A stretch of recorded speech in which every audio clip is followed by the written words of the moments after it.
والشمس تجري لمستقر لها، ذلك تقدير العزيز العليم.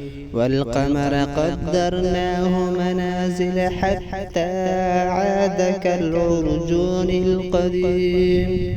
لا الشمس ينبغي لها أن تدرك القمر ولا الليل سابق النهار، وكل في فلك يسبحون.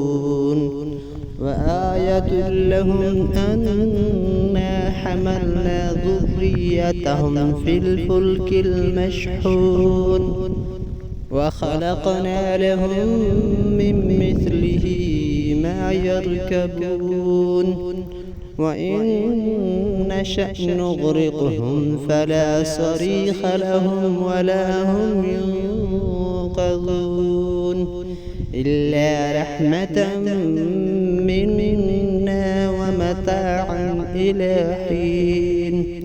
وإذا قيل لهم اتقوا ما بين أيديكم وما خلفكم لعلكم ترحمون، وما تأتيهم من آية من آيات ربهم إلا كانوا عنها